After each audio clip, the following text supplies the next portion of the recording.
Hello, everybody. Welcome to this episode of Subculture Live. This is episode number 44. I have a very special guest tonight. We have Peter Herguth, and he is a strongman and a pro natural bodybuilder. So, as many of us know, those how do we say those two different disciplines tend to butt heads in as far as training styles and things of that nature, at least to us from the general public. So we're gonna get some more insight on how he makes this happen and what his process is, and I do want to mention he's very successful at both. So I'm going to go ahead and bring him in. And we, of course, are joined by Alan K, way over on the West Coast. It's early over there for him, but he is here with us live. And you guys, make sure you ask questions because I think this is going to be a really action-packed episode. I know I have questions. I know Alan has some good questions. All right, let me go ahead and bring everybody in. Hello. What's up? Good to see you. Thanks for having me on. Hello.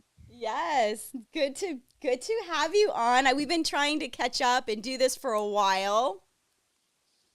Yeah, we have.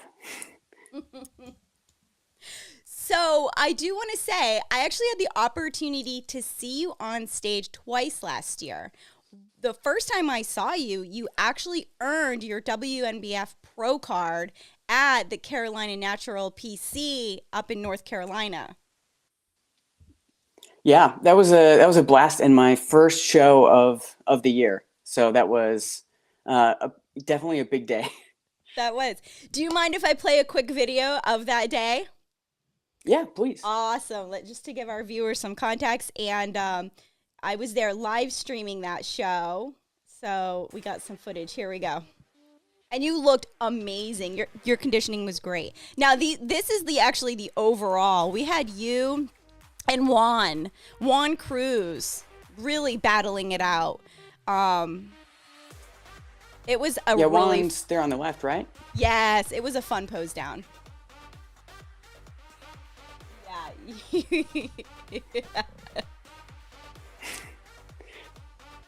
Nice. There it is. There's that pro card. And we have I framed on. that. Did you? Yep, it's hanging in my home gym.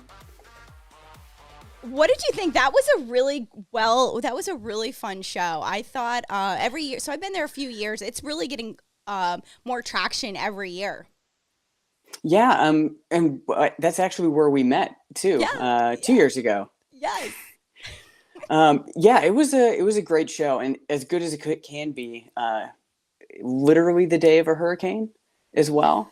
It was. So there were parts of Durham that actually lost power the day of the show. And luckily our show was untouched. We were so lucky. Yeah, it was nuts because there were a lot of places losing power. I had to drive in to get my tan in a hurricane.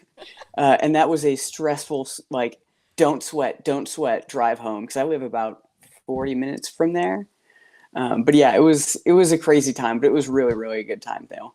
Yeah. And Faison really made it work really well despite being low on volunteers, ran really well, was on time. It was great. Had a good time. Yeah. Yeah, he's one of the promoters I really enjoy working with. He's organized, he's thorough, and he treats the athletes really well. So he has all the things that really bring the athletes together and really provide a quality show.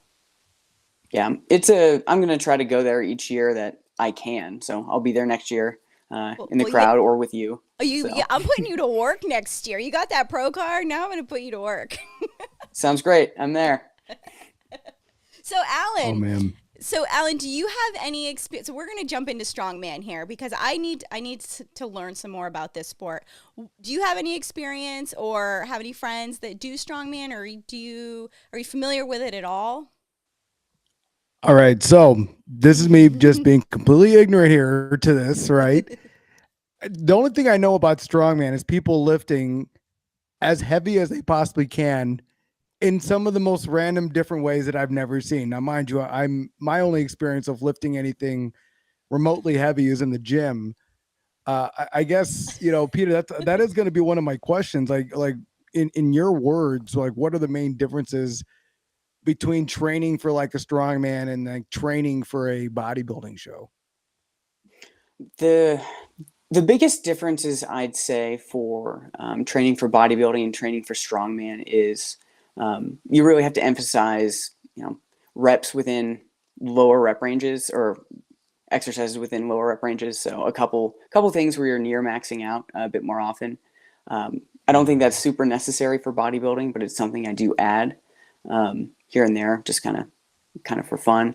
One of the other main differences is, and difference from other sports, is there's an all-out, like as many reps as you can for about a minute, and that's usually a very heavy weight as well. So strength endurance is a modality that's trained quite a bit. And then so that'll be things like overhead press. You've got a minute, do as many as you can. And there's also another similar thing where it's like a max distance. So it's strength endurance is weird because there's a couple of different ways to train it and ways that it expresses itself in sport.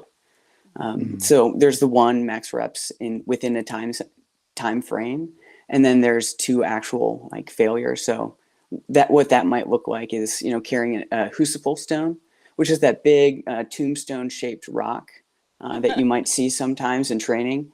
People hold it in the front of their body, and they can carry that for a couple different versions in a contest. But one of the more common ones is to carry it until you can't carry it any further. So you go down like 50 feet, you come back, you come back. It's not uncommon for people to carry a few 100 pounds, like 400 feet before they're done over the course of at least a minute. Yeah. So that's something that's a lot different as well. Yeah. Well, now, you know what, now I realize, Sammy, I'm going to answer your question. I do strongman, except instead of carrying big ass crucibles, I carry groceries. Try to do it all in one trip from my car to my apartment. I would say that is my experience of being a strongman. Just trying to carry as much heavy stuff in one direction. But so I would recommend go something for that. okay. The cable handles. If you get a carabiner and the cable handles, you can use that to carry many more grocery bags for a farmer's walk. There you go. That's right. I love how every show I get a random lesson and everything that we get out of this. And now I have a better way to carry in my groceries. And I get it from a strong man. And I like it. Sorry, guys. I know what I'm doing. Got my advice from a strong man. Don't worry about me. I got it. That's really cool. Just make sure you double bag. Just double bag them. So yeah. Oh my God, that's the worst. It's like when one bag just starts ripping, or you're walking and you can feel like the bag on your pinky starting to rip, and then you're kind of like walking around with like a broken wing looking thing. Like, no, my God. I guess I have PTSD from walking in groceries, guys. Anyways, when never thought I'd say that. For you as that trains though, this between, do you have like one workout that's a strongman? Do you have one workout that's bodybuilding? Do you have to like change gears? Like how as a hybrid athlete do you manage to train for both and then excel in both? So when it comes to like different workouts or different routines or training styles, when I'm focused on a sport, I generally will shift most of my focus to that and put other things onto kind of more of a maintenance track. Gotcha. For example, if I'm training for strongman, I'll generally do a lot of my main work in the heavier threshold, so a lot more of the 3 to 5 reps, and all of my assistants will continue to be a bodybuilding kind of like rep ranges, which for me is normally somewhere between 8 to 12. Sometimes even up to 20, because like I said, with strongman, you do have to hit 20, 30, 40 reps of things sometimes. It's brutal when you have to hit 40, but it is a thing. So one of the things is I'll prioritize that sport a little bit more. And when I'm specifically training for bodybuilding, I tend to do more of my overhead work within the strongman movements. So I'll be doing an overhead press with a log or an axle rather than a barbell or dumbbells. I'll try to do a little bit of work that way. And instead of doing like a split jerk or a push jerk, I'll just kind of shift it to strict press. So instead of, doing like the power movement where it jumps up, you drop down, you catch the bar, and then you complete the lift. I'll just shift it over to like a strict kind of like, yeah, like strict pressing or maybe push pressing for higher volume. That's generally what I do for bodybuilding is I move most of the strongman stuff to the kind of the end of my workout and then continue to do a strongman Saturday, which is basically all going to be like my moving events, my specific things, like maybe I've got a keg to a shoulder that I need to train or would like to train, or Atlas stones, things like that. Those are things that I'll throw onto the strongman Saturday. And that's because strongman has a very important communal vibe. So yeah, exactly. So sandbag carries, like we'll be doing those outside, and there I train with a group on strongman Saturdays. And that's just to kind of it has a bunch of functions. A group, it's easier to do those like 2 failure long distance carries with a group, and 2, moving strongman equipment is really exhausting. So like bringing all the plates out to do a farmer's walk, bringing everything out to do the stones, loading and unloading is something that you actually have to program for. So that way, like one of the things you do for moving events, so for like a sandbag carry, like you saw, if you know what your client's gym looks like or your gym, you don't program an odd number of sets because you always carry it out and you will have to carry it back. So like there's like things like that you really kind of have to keep in mind when you're programming for strongman is the implements themselves, because they are they're odd implements. Some of them aren't loadable, some of them are, that you really have to make sure that you're paying attention to everything that isn't just the programming, but also setup and breakdown. Wow. You know, it's funny. One of the differences when I was reading an article today about comparing strongman and bodybuilding, and that was actually one of the differences was the community aspect of strongman, and it was for those reasons that you just stated. It was like there's so much involved in setting up to train for it with the type of equipment that they use, that it does tend to build like a community. And even at the events themselves, you know, you have like the judges and you guys have to set all of that up, and and where bodybuilding is more of kind of a lone sport. It's very lonely, and so it can be very lonely, and it can be like a kind of a solo endeavor, as you know. So those 2 things are very different. Do you notice that, like when you're bodybuilding, do you feel kind of isolated? Do you miss that community? Yeah, it is funny that you bring that up, because I listen to a lot of podcasts for educational purposes. And I was seeking out podcasts and channels like this that had people talking about the sport, and talking about, you know, interactions, their life, stuff like that. Because I had no one to talk about bodybuilding with. So I was like, I want to have this conversation, but I'm just going to have to listen to people talk about it. Like you guys, the Natty News Daily guys. It was just like, I want to hear people talk about it so that I can like share these experiences with someone. But it was just like all my strongman friends were strongmen, not bodybuilders. They can't relate. So like, yeah. So it was like, oh, I'm dieting again. They're like, oh, you're doing like a cut to make weight? No, I'm not. Don't worry about it. Yeah. But yeah, I've got some friends now, but they're all people that I've met through the sport, and it's not in training. It's all online. So it's like people that I keep contact with through social media for the most part. I noticed that there's a like, for example, when I was getting ready for this episode, I definitely looked up a lot of strongman versus bodybuilder videos, and it felt like a lot of how's the word I'm looking for? It like when you ask a bodybuilder about strongman, they're like, "Oh, those guys just lift heavy," and you ask a strongman about bodybuilder, like, "Those guys are just pretty." Like, you know, there's definitely an energy between the communities. You know, for you, do you see that energy? Like you were just saying, when you're talking to some of your strongman friends, they're like, "Oh, you're cutting down weight. Oh, I bet you want to be a bodybuilder now."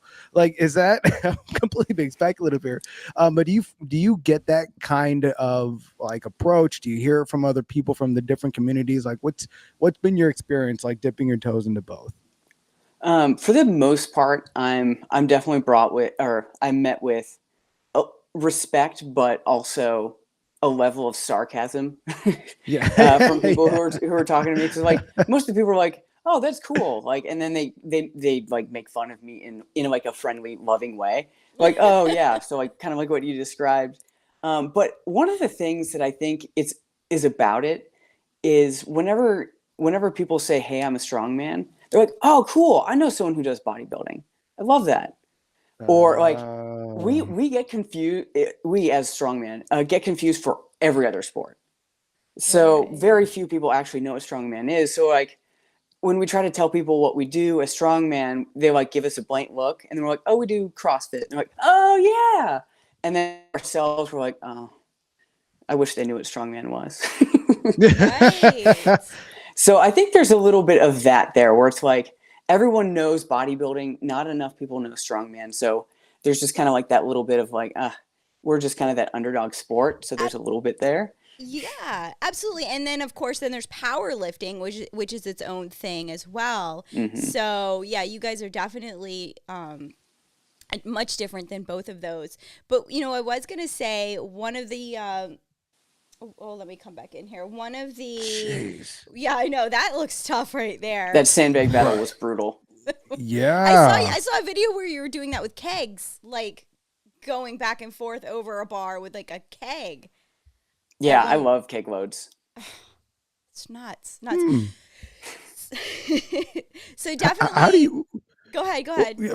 yeah. How do you get into liking keg loads? Like, do you just get drunk one day? You're like, oh, this is a great thing to throw over. Like, how does that I've go? got so much for this Yeah, topic. I've got a couple things there. So one, I have a fondness in my heart for kegs. I work at a brewery as my day job. And oh, so okay. I got the job at the brewery because I put on my resume, I lift kegs recreationally. And they loved that. And so they did give me an interview because they needed like a delivery driver and a bunch of other stuff. But that's one reason I love kegs. Number two, for some reason, I'm just particularly good at them. So being able to pick up and load a keg for the dimensions that I have, works out quite well over a sandbag or a stone.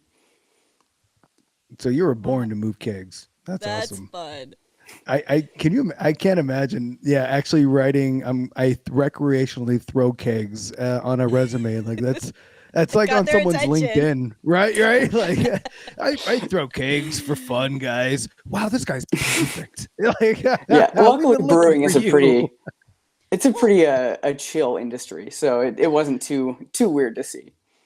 so one of the things too that I was when I was doing some research was really a lot of the articles were kind of written for like the general population that aren't bodybuilders, they're not powerlifters, they're not CrossFitters, but there's somebody that's like, hey, I want to get into health and fitness, I want to be a strongman, or like because everything has a Hmm. label, right? Everybody wants to feel part of a group, and so it was really kind of breaking down like this is what strongman is, this is what bodybuilding is, and this is kind of like the differences between all the different disciplines. And so if you are looking what's going to fit you, what's going to suit you, what are your interests, what are you looking to accomplish. And so with that being said, what were you first? Were you into the bodybuilding or was it strongman competitions? It started off with I wanted to get in shape, and Mm-hmm. so that was my primary goal. So it was like almost bodybuilding, but more of like a weight loss transformation kind of goal. Okay. Okay. But like I got a few months into that, and I was like, ooh, it's all about strength. So I basically was kind of a big three lifter, so a non-competitive power lifter. I didn't compete or anything, but I really enjoyed squat, bench, and deadlift and developing strength. I thought that was really a lot of fun, Okay. and so that's kind of where I started. Was basically the big three gym lifter. Okay. All right. I like it. I like it. And then, as far as like training, I'm going to go back to this. As far as like training styles, um your gym, one of the things also was if you're going to be into strongman, you better be looking to purchase equipment, right? Because you guys do have a lot of different things and they do suggest there isn't always, I don't know, what do you guys call it, like a pod or a gym? I know everything has like their own terms. What do you guys call it where you guys train together? Is there like a term for it? Um, People really just call it a strongman gym, to be Strongman honest. gym. Okay, so not Yeah. every location is going to have a strongman gym close to them. So they do suggest you start buying and collecting this equipment so you can train. But Hmm. they also say that how do you find like strongmen are doing bodybuilding type training at some point for different reasons, but very rarely are bodybuilders ever doing strongman type of training. And, you know, in the example they gave was like a bicep curl. I'll actually throw this up here because I you can relate to this. So it was basically saying, you know, a bodybuilder is looking for you know, they want to get bigger, they want to grow their muscles. So they're going to do bicep curls for that reason, where a strongman may focus on the lower part of the bicep curl at a heavy weight to help create strength and stability for another lift. You know, something that is more specific to what you guys are doing. So I thought that was interesting. But my point, and what I'm going to bring this back to, is your home gym is insane. Like, it's amazing. How long did that take you to build? That had to have been pre-COVID. You had to have been working on that before COVID hit. Actually, it was late 2020 November. It was probably December 2020 that I started. That I started to build it. It was we moved from an apartment and we found a home, and there happened to be an 11x9 shed, interior dimensions in the back, and I was like, all right, I'm gonna fill this thing out. And basically all of my Christmas money and like bonuses from work went straight to that. Okay, well, it is impressive. I love it. It's been a fun project. Like a lot of it was like sweat equity. So I have friends that are really handy. So a couple people helped me. I doubled the floor. So I put a second layer of floor and then gym mats. Plywood was the walling because drywall was just gonna, if I bumped it with a barbell, it's gonna go right through and I'd have to repair it. So I used plywall for that. My squat rack I was able to build from Titan. I basically built a foldable wall rack to save space, and then I kept adding to it to make it a full rack. But I don't need to get into too much details. But I also have friends. One of my friends that used to own an electrical business, so he helped me wire it. That's awesome. So yeah, it's got power and everything. I love that gym. Yeah, that's like a little baby. You can tell. Yeah. Yeah. Wow. And I always assumed it was in a basement. So now now you just brought it to like the next level. It's actually its own space. Like it's its own little shed. That's cool. Yeah. And I have named it the Shred. So it does have its own little nickname. I love that. I do. I like Oh my God. The Shred. All right. I got to ask you, because I'm getting exhausted just watching your training videos and watching you go back and forth. Based on all those movements, and it seems like you can get yourself really easily into a spot of being injured or hurting yourself in some type of dynamic, whether it's dropping something or the wrong bend on something. Can you go into like maybe one of your more challenging, I don't want to say injuries because I don't want to bring all that up, but is there an instance that kind of sticks out to you where you're kind of thinking like, man, maybe I shouldn't be doing this, or maybe I shouldn't be lifting like this? Like, was there a moment for you during your training where that thought may have arisen?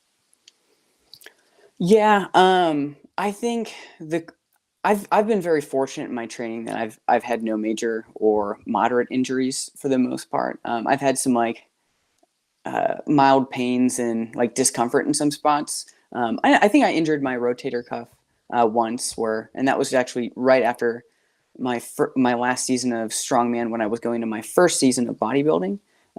That transition, it hurt to do. Well, I can't really demo it in this particular screen, but it hurt to do a lateral raise. And so I had to change some of my loading and movements for like a month or so, and that came back. But I think probably the most significant and mentally focused in things that I had wasn't necessarily an injury, but it was me very, very clearly overtraining my knees. So it was in preparation for the Arnold, and in combination with there being a strongman squat in training. So January 15th, 2021, I needed to do one contest to make sure that I qualified for various things. And so I did, it was a strongman squat, and I think it was about 450 pounds, roughly a half squat, maybe a little bit closer to depth. But for me, with that weight, like 450, I was training between 15 to 25 reps for that. Wow. Which it was a lot of loading on the knees. squatting is my thing for strongman. There's not a lot of squatting events, but I love them. You don't say, huh?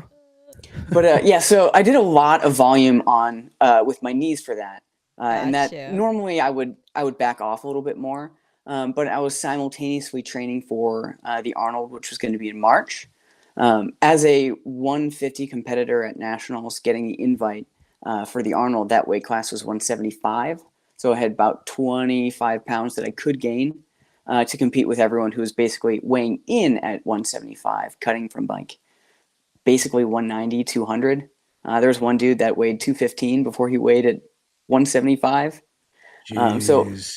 competing against those guys, I had a lot of ground to cover, so I was redlining my recovery pretty much intentionally, just knowing I needed every little bit of gains that I could, like technique. So I had a lot of volume, so that way I could really master that technique for the overhead press. And so between the squatting and doing a lot of push jerking, so like you press the bar, you drop down, you catch it with hips and knees bent, kind of like an Olympic jerk. Right. So I was practicing that, and so it was a lot of that, just a lot of high loading, high impact on the knees. And honestly, when March was coming around, I was like, man, I really just hope I don't tear a tendon before the Arnold, because I at least want to get there. I Right. remember that being kind of Wow. my mindset, was like, that was the only time in my life I've ever pushed recovery or my body that hard, where I was willing to risk injury for making it to a world championship, competing at that level. That was a weird thing for me, and I'm glad I'm done with that part. So the event, I mean, Jeez. how was that? That must have been insane for you to be in the middle of all of what was going on at that time at that location. Yeah, so being at the That's Arnold and as a competitor, what for one, going as an attendee had been like a bucket list slash dream of mine. yeah. And then realizing I could go as a competitor was unreal. So that like that whole experience was like absolutely surreal. And being the 150 competitor that I was in the 170s, I didn't have um, a lot of pressure to win it.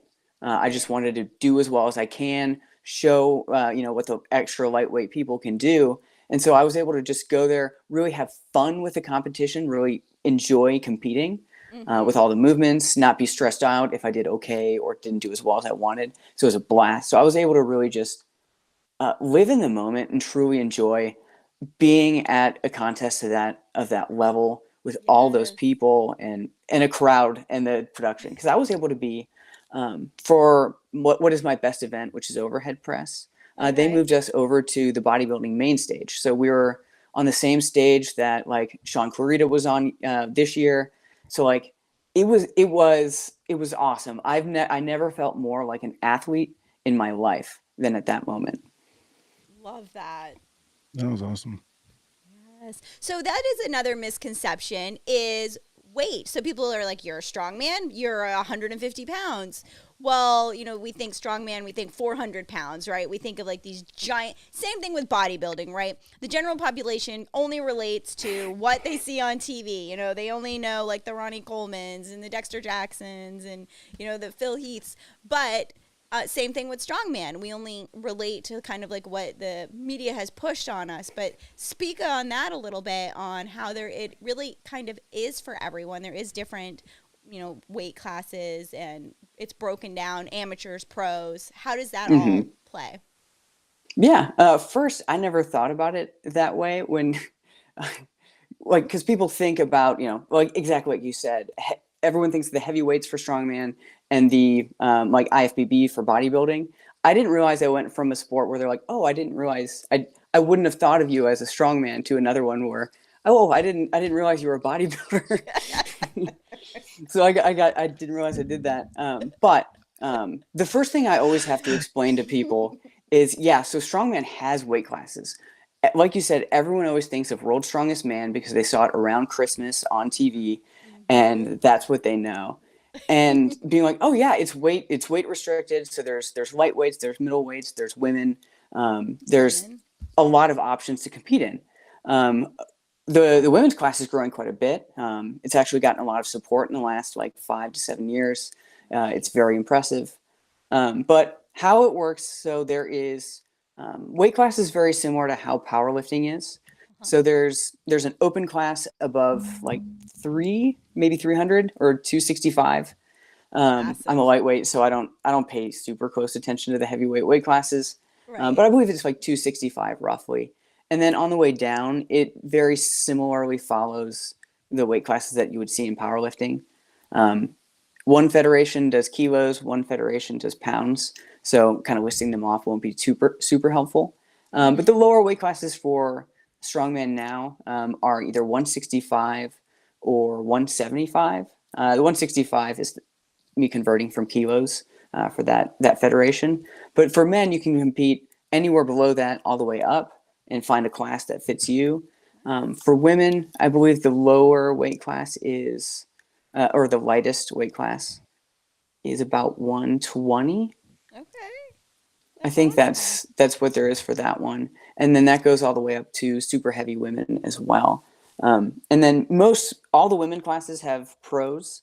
So you can be a pro lightweight woman strongman, all the way up to heavyweight.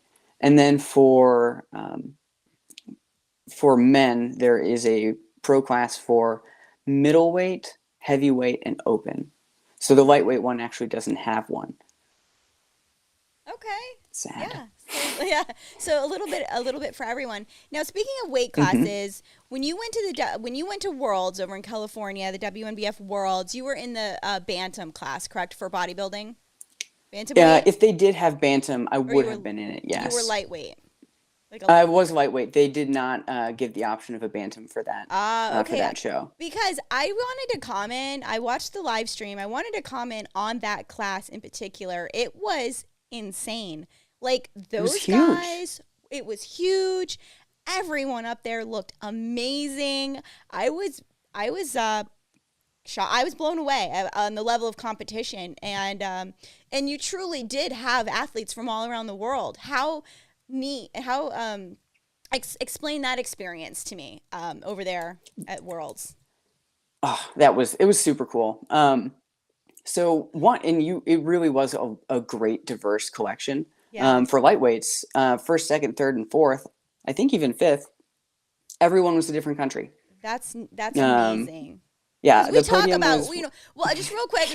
I wanted to say, because we always in the bodybuilding with Alan, we're always talking about the end of the year shows, like the big shows. The we got the Yorton Cup, we have the Mr. America, we have the USBF championships, so we're always talking about all these different shows, and I think sometimes the WNBF gets overlooked. One reason, you do need to be a WNBF pro to compete there. So we run into that whole thing where, as a pro in another organization, do I want to step on an amateur stage as a pro? Do I want to step on somebody's stage as an amateur to earn a pro card in that organization? So I think we run into that roadblock with that organization, but also the OCB has gone ahead and done the same thing. So I think we're going to start seeing more.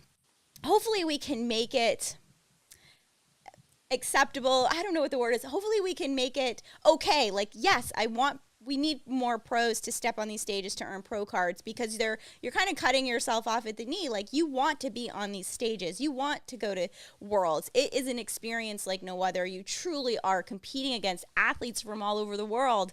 And I think athletes are shortchanging themselves. That's kind of what I was thinking. They're shortchanging themselves by not taking that opportunity and earning that pro card. You got to put your ego aside, Yeah. Would you agree that it's worth it to do that and take a trip to a show like that? Yeah, absolutely. Yeah, that show is absolutely worth stepping on an amateur stage, get your card, find your way there. Because, I was standing next to, I haven't been in the sport super long, so I'm not super close with everyone, like people's names. But there's a person from Spain in the lightweight that I've been following for a little while. at least a year, I think since 2017 actually. Okay. And I was like walking behind stage and I was like, oh, it's that dude. He's in my class. I didn't even realize he was a lightweight. So like, it was just like, kind of like looking at all the people and, I got to see all the people I've known from kind of following a lot of the different podcasts. So seeing Andrew Chappelle was really awesome, getting to see him back there. And there's a lot of people across the world that I never would have thought I would meet until I was able to go to a show of that level and really just see, the community come together with just tons of different people there to just compete doing what they love. Yes. Wow. I can imagine just like kind of what you're talking about, that experience where you are just getting into the sport, you're noticing these names, you're starting to see the community, then you're like, wait, holy shit, I am just as competitive and I'm at their level. Like how validating was that for you to be in that moment? Man, it was overwhelming. um, it was really, it didn't really sink in, to be honest, until afterwards. Because like getting up there, it was a whirlwind to like make my way to that stage. I had a lot of things. It was a very busy 8 to 10 weeks leading up to it. Yeah. But kind of afterwards, it's like, wow, I actually was on stage with those people. I was walking around and I felt comfortable where I was. Not like, Ooh, okay. not in like a bad way, but like it's not that I don't belong here. I'm standing among these like huge shredded people, nice, friendly people. And then I feel like I belong up there. I was worried Absolutely. that I would feel out of place because I was the lightest male at Worlds. I weighed in like 132, Well, you do and not look it on stage. and I'm glad to hear it because it means it was scary being such a light dude on stage among the group of lightweights. I was really hoping for bantam class for that one, but I was really proud of the physique that I could bring to stage. I had a lot of guidance and help getting there, and a lot of support with my family. But just knowing that I was able to be up there and feel proud of what I brought was awesome. Yeah. Alan? Oh, no. Whoa, sorry. This is a complete change in topic, and I think I'm really hungry. That's exactly what comes to mind for this. And I had this as an old question, but all right. So for me, like I'm in prep right now. My macros are down to the T to get ready for this competition. For you, when you train for strongman, and then when you train for bodybuilding, are there any dietary differences? Is there a difference away on how you eat or how you recover and eat? Like, can you talk about what those subtle differences are, or the differeces in general? Yeah, when I was training exclusively for strongman, I was still pretty dialed into a macro breakdown that I tried to target. It was generally a lot higher. I always have a relatively higher carb intake for performance reasons. That has always worked well for me, so I haven't tried to dial that knob in other directions for the most part. Intake is usually pretty high for strongman, so with all the moving events and a fair amount of conditioning, I would probably have around 34 to 3,700 calories for my intake. Wow. Maintaining at a little bit of a higher body weight than probably most off-season bodybuilders would be, because my leverages for strength are very favorable at kind of that 30% over stage. That's kind of where I'm strongest. So when it came to strongman, I balanced those macros very tightly. My food selection was very open, so it was not quite a if it fits your macros approach, but it was definitely more of an intuitive approach with not a lot of a huge focus on what the food selection was, other than having a reasonable amount of vegetables, not having it all in the form of sugar, things like that. And I generally keep a lot of my saturated fat down, so I try to have more chicken and like fish and stuff like that. Those are things that I kind of focused on with strongman for the most part, as well as a little bit more of a focus on intra-workout nutrition. So I would have some calories throughout training, because a strongman session can be very, very long, especially with setup taking as long as it does. So it wouldn't be unusual for me to have like some carb snacks while training strongman. So that would be something that I would often do. But when I transitioned over to bodybuilding, initially, the first thing I did was just cut servings down, so total food volume reduced. I kept everything else very much the same until it started to get a little bit more difficult in terms of like at that maybe the digging phase or that lower intervention point, whatever you want to kind of call that area. At that point, I really had to dial things in a lot more specifically and spend a lot more time with my food scale, just weighing things out, making sure that I kind of had that dialed in. The ratios remain the same for me in terms of macros throughout all of my prep. So I kept carbs relatively high until it was about time for peak week or the last few weeks before when I really needed to kind of bring the glute shred in. Carbs went down for that for sure. And that was a little bit tougher because I had been, like I said, a higher carb intake person for at least a decade now with the focus on strength sports for that time. So it was a little bit to get used to, kind of being really low carb there for a few, I say low carb, but it was still like lower 90 grams you. of carbs. Yeah. My intake was still pretty decent at kind of the lowest phase, but around then it was a lot of vegetables, a lot of lean meats, some fruit here and there, but yeah, I can go into more detail, but I need more, I guess, specific prompting on what you're interested on deeper there. Well, no, that was kind of what I was trying to see what the mindset was real quick.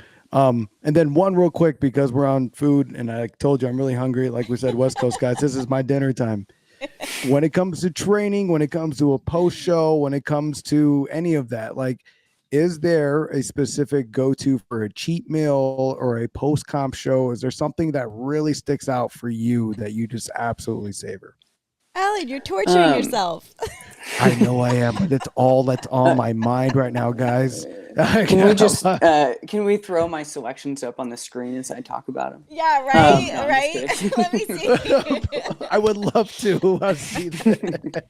But no, honestly, I think the main thing that got me was I didn't realize how much I loved donuts until I was in a diet for a long time. So like I spent probably, I try not to have too much food focus throughout the diet, but at some point it just starts to set in. And donuts were really kind of the big thing that I was really craving. And so post show, there was two times that I had donuts. Yes. Oh my God. Oh, so that I'm was doing it to that. myself.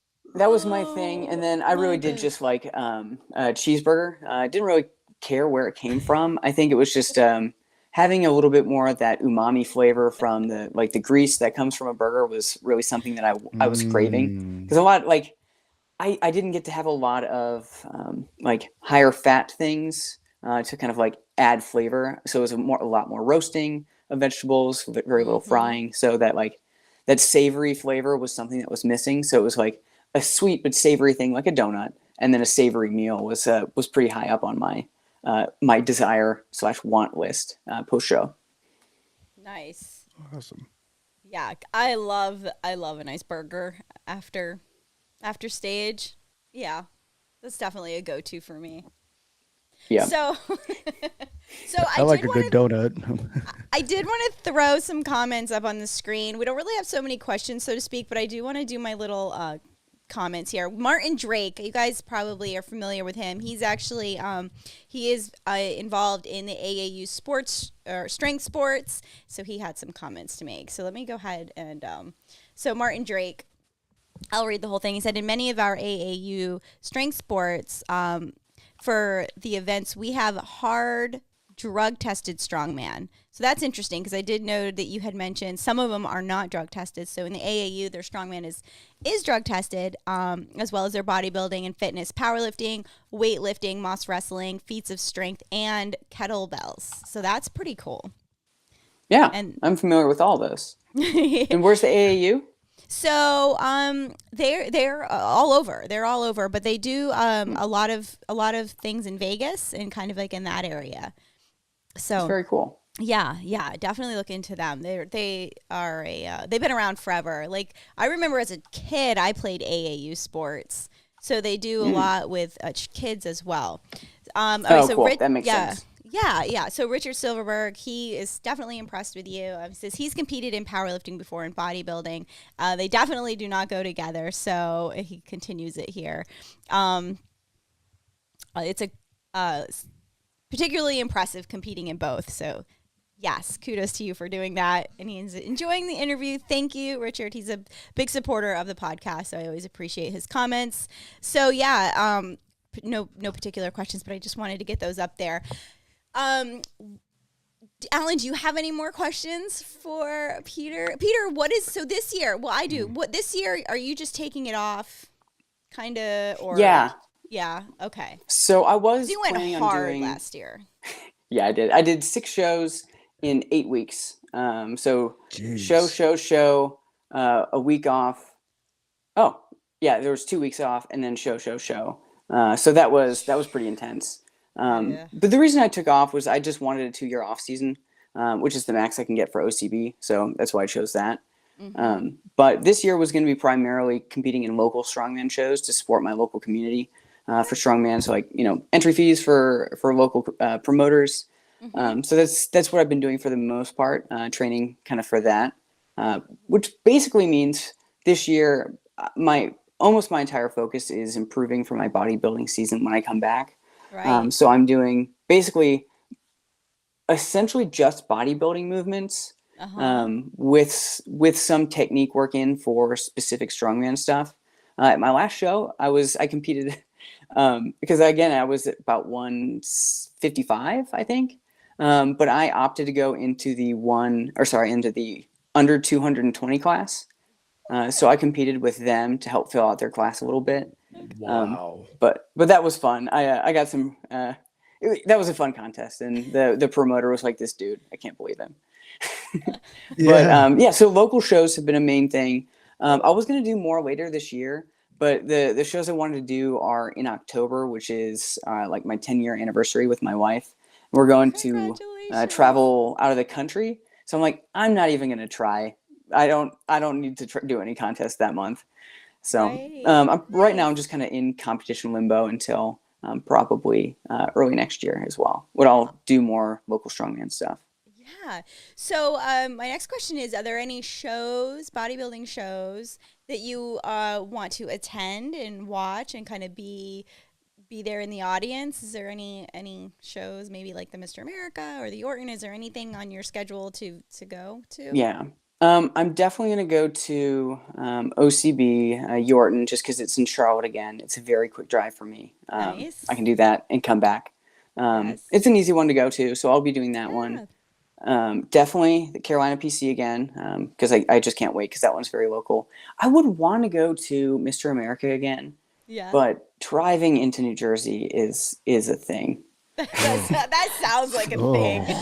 That sounds like. I'm pretty sure I paid like $60 in tolls, so I'm like, oh man.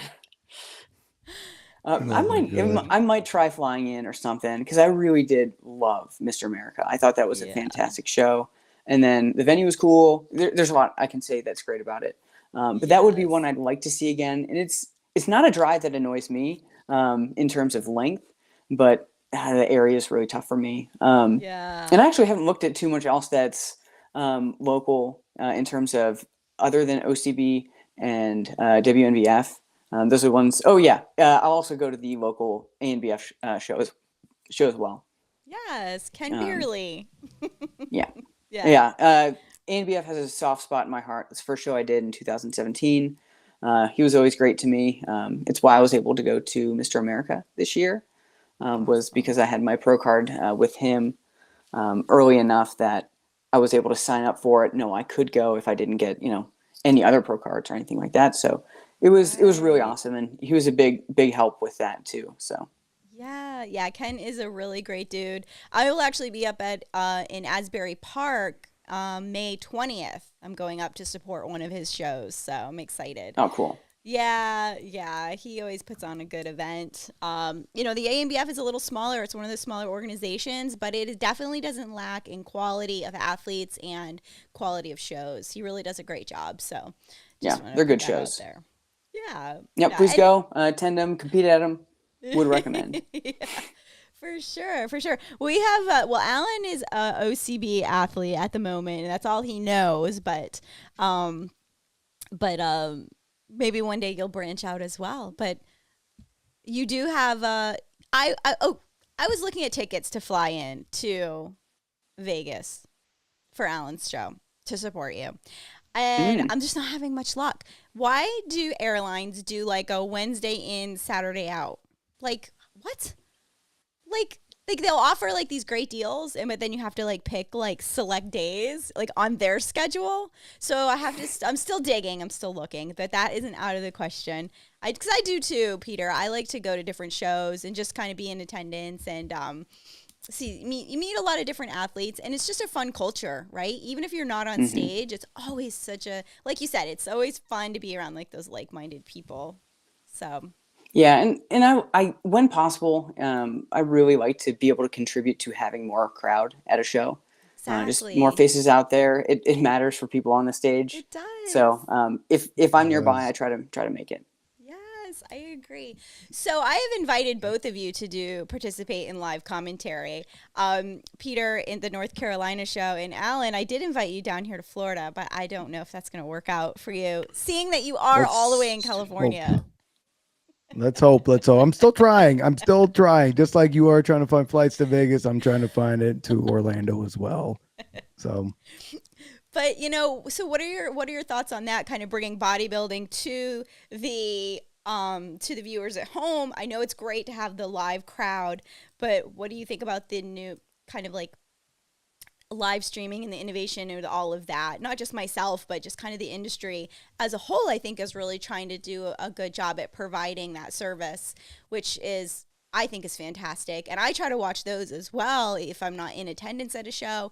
I try to watch the live streams on the weekends because it keeps me up on the athletes and what they're doing and who's earning pro cards and the quality of athletes and what divisions are kind of up and coming. I feel like every year there's like an influx of different obviously wellness is really taking off this year, and being able to see like the athletes that are on stage. But what are your guys' thoughts on just the whole bringing it to the audience at home?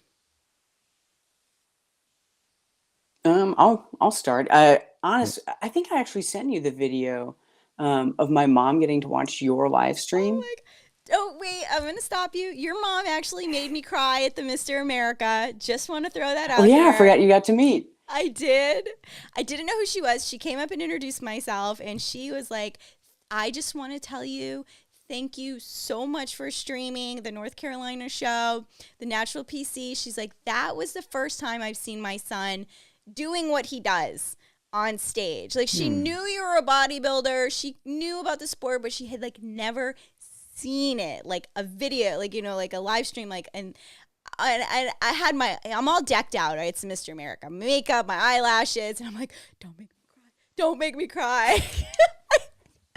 It was so funny. So she gives me a hug and she walks away, and I turn around at my friend, and my eyes were all watered up, and I'm like, I can't cry, I can't cry. It was really sweet because I do put a lot of time and effort into what I do, and sometimes it's that kind of feedback that keeps me going. Yeah, And I yeah. a lot of my family were able to watch through the live streams, which was because I've never been physically close to my family ever. They're across the United States.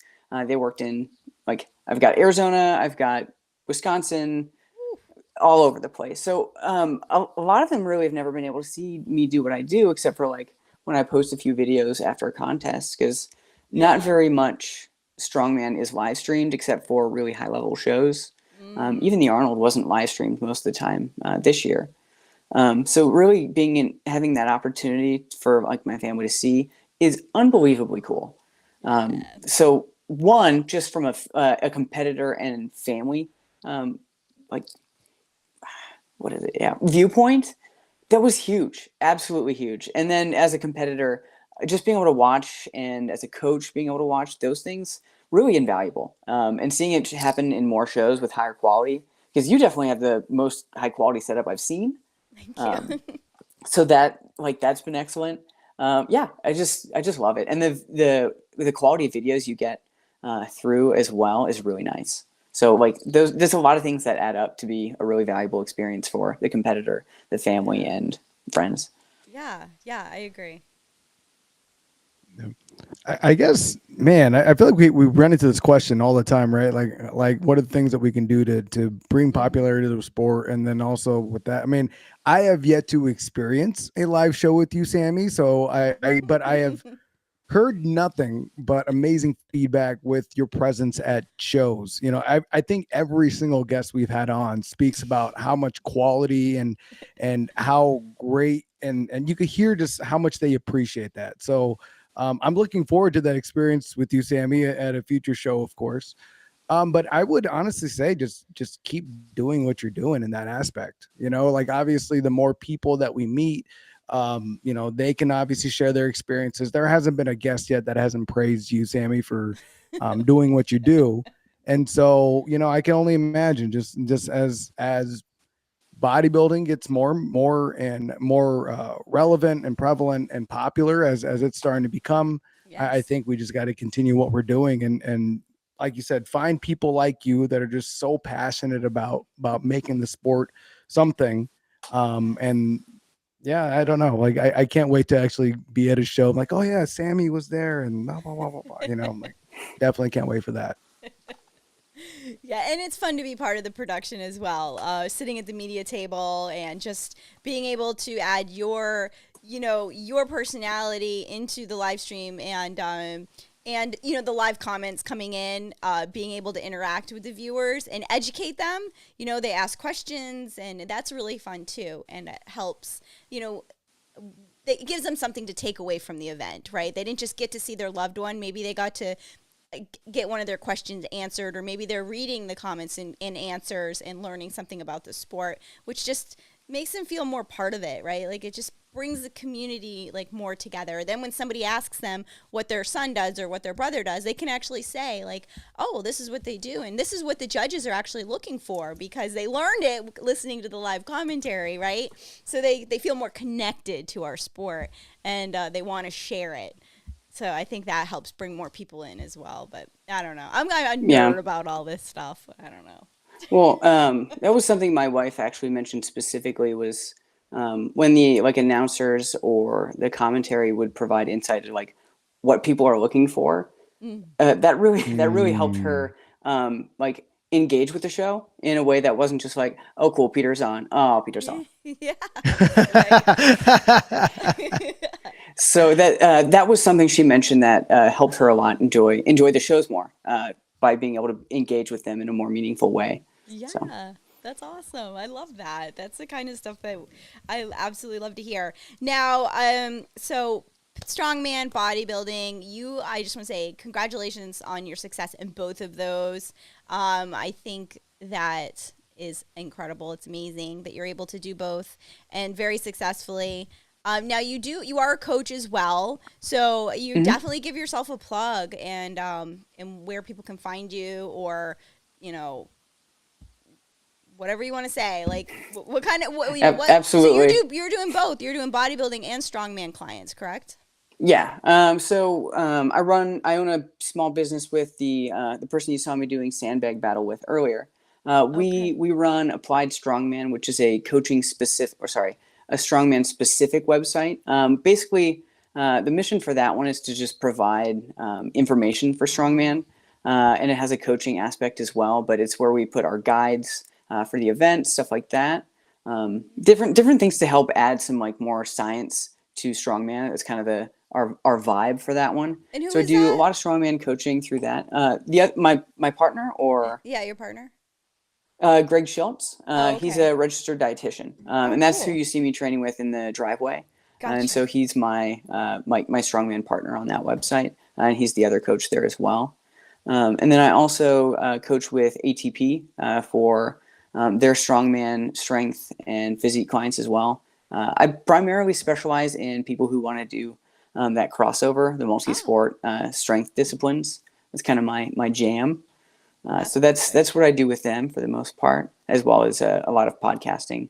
I enjoy that as well. But yeah, so between those two things, so ATP and Applied Strongman, my Instagram is Surge of Strength. I stole that name from a Magic card because I'm a huge geek.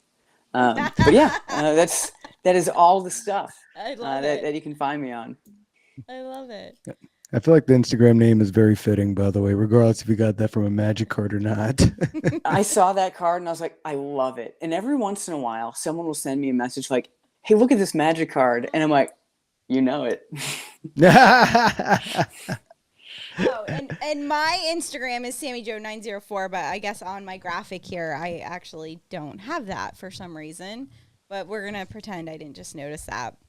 An hour into the show, whatever. It's this live TV, guys. Sometimes I make mistakes.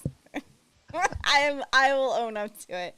But yeah, Surge of Strength, it's right there on the screen for anybody that's watching. Definitely go over and follow the Instagram, because you do put a lot of really informative videos up too on your Instagram, which I love. So I like when people put valuable content on their Instagram. That's actually how I found Alan. Like I was just started following him, and his Instagram looked really like clean and fresh, and he was actually talking about subjects, talking about things that, and I always pick on Alan about this, because he'll talk about things that I am so uncomfortable about talking about, but he'll just like put it out there, and I love to listen to it, even though it's not things like I'm comfortable speaking on. So for me, that's valuable content, right? It's something I enjoy. And some of our other fellow bodybuilders really put a lot of good content out, and it draws, if it's drawing me to their Instagram, I know you have to understand it's drawing other people, right? You're providing value. And so that's really where Subculture, that's what I'm trying to do this year, is helping athletes create more quality content for the Instagram, because we all have something really interesting to share. If it's not a personal story, then it's something health and fitness related, or, along those lines. So I am going to be doing giveaways. I'm going to be giving away like microphones, lights, different things that people can use to upgrade the quality of their content and have fun with it. Just simple little things like it's just a simple mic that you can plug into your iPhone, literally skyrockets your content. Especially if you're in the gym doing like a workout video. Suddenly, it's got the noise reduction and people are able to hear you. You're not hearing the weights clanking like on the other side of the gym. And I think that's the value we need to bring. Same with the reels and the videos that I want to offer athletes. I want it to be quality, because that's what natural bodybuilding needs to put out there, because then we attract those quality athletes, right? So I'm going to be doing, I haven't decided how I'm going to be doing giveaways, but they are going to be happening for our community. Love it. Yeah. Definitely. Yeah. I do want to give you a heads up. I think I'm at like 4% battery. So you might lose me at any moment. Oh, no. Well, let's wrap this up. This was so much fun. I really enjoyed you coming on here. Like I said, it was well overdue. I've been meaning to catch up with you. And I love everything that you're doing. And Alan? No, hey, yeah, thank you for coming on here and sharing your perspective. I'm for sure going to hit you up on certain things, that's for sure, because definitely it was interested in everything you had to say. Yeah, I'd love to come on again anytime. Presumably, I'll have an upgraded phone by then with a longer battery, so that would be great. But yeah. It's easy when I'm talking to you guys, because like I just feel like there's so many different topics like we could touch on and go deeper into. But maybe I'd love to do that. It would be fun to have a podcast with maybe like some more like-minded people, and you guys can really get into more of, like you said, like the science and the training. That's not really my specialty, but I would love to hear a group of you kind of come on and kind of do like a powwow and talk about some of those more it'd be a blast. Deeper into those topics. So yeah, we could definitely set something like that up. I actually did have a female reach out to me, and she wants to talk about bodybuilding and CrossFit and how the two. So this kind of inspired another podcast, and so that's really cool. And so she's going to be coming on in a few weeks. So that might be perfect. Something. Yeah. So it's about building community, and that's what we're doing. And Alan, that's what we're trying to do, right? Yes, ma'am. Yeah. All right. Well, you guys have a wonderful night. I know it's Hump Day Wednesday. Weekend's almost here. And we will see you guys on episode 45 next week, which, mind you, we have a nice little rivalry brewing at the Florida Pro, and we'll be announcing that next week. Ooh. The drama builds. Yes. All right, guys. Have a good one. Thank you. Yes, thank you, Peter. Good night. Good night, Alan. I'm gonna do my Hasta little luego. do my outro. Here we go. This is for YouTube.